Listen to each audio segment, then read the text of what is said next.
when you look at the new FTTH, FTTB subscribers on the last 6 months, here you have the most dynamic country, Netherlands, France, Norway are here. And it is even more pronounced in terms of home passed. France is clearly leading the way because of the deployment of Numericable, the French cable modem guy deploying fiber into the basement of the building, and then you have Italy, Sweden also on the top here.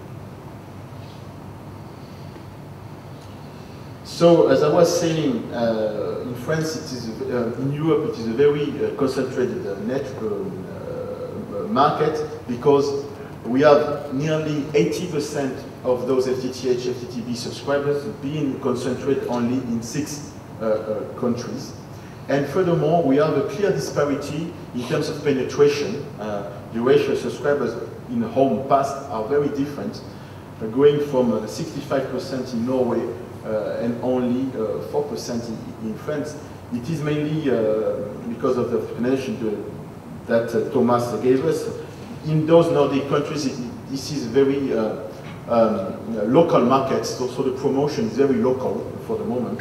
And in the other countries, in France, for example, we don't have for the moment an aggressive promotion of those fiber products being done by the incumbent or the alternative operators. So that's why we think that in the months to come, those operators have really to insist on their marketing campaign if they want to convert those home passed on real subscribers.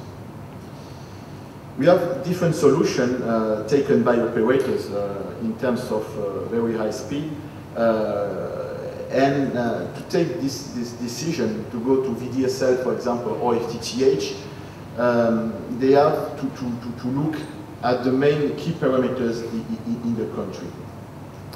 There was a lot of question at the beginning in France to go with VDSL or FTTH, and one of the main reasons why French players have chosen FTTH is because of the copper local loop structure of the country.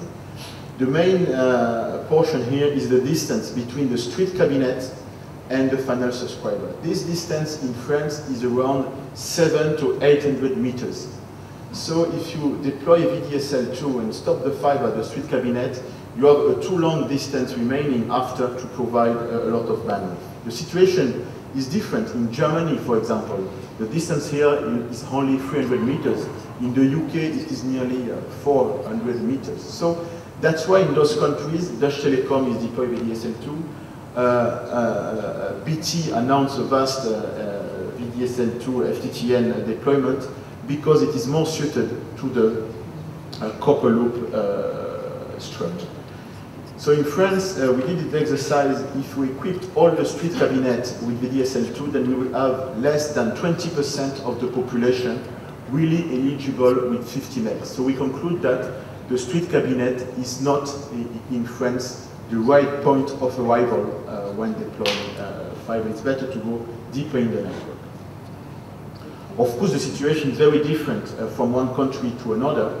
Here you have a comparison of some European country. You see that at 1.5 kilometers, you reach only 30% of the homes in the UK. At the same distance in Italy, you have reached 60% of the homes. So the copper structure is very different from one country to another.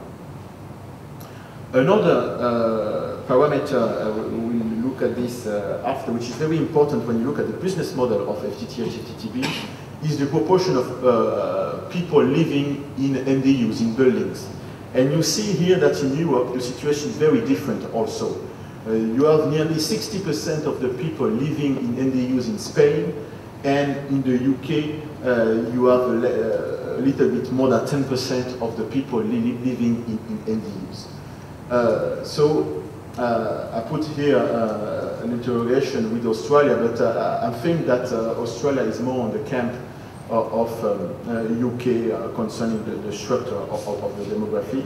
And we will see that this is a major impact when looking at the FTTH business model. We have done the exercise of the cost of deploying fiber in France and in the UK for the Ofcom. And because of this difference, I can tell you that the price of deploying fiber is more expensive in the UK compared to France, mainly because of this difference.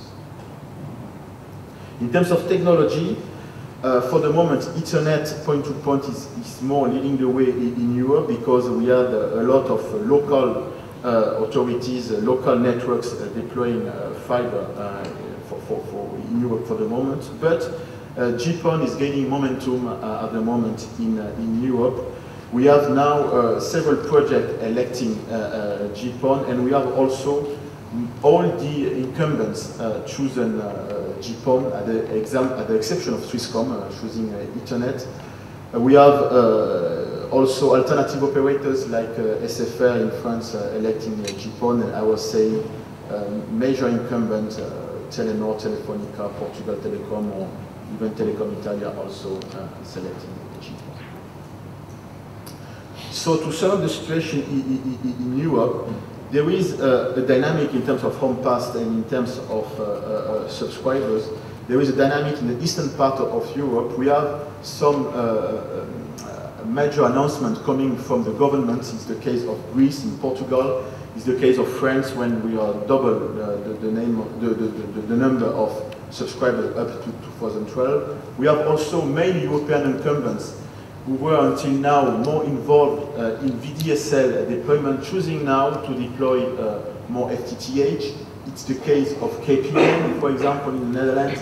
It's the case of Swisscom. It's the case of Belgacom. So we see a changement in the strategy of the players. But we are still lagging behind largely compared to other zone of the world. I have said that we think that now players have to promote the offer and more pushing on the marketing. We have still strong barriers remaining in Europe. One of them is the facilitated access to the MDUs, to penetrate inside the MDUs for doing FTTH. Is the problem also of civil engineering cost, and we see in some cities a move of building neutral network to be shared with all the operators. It's also the key role, of course, of the regulator and the governments.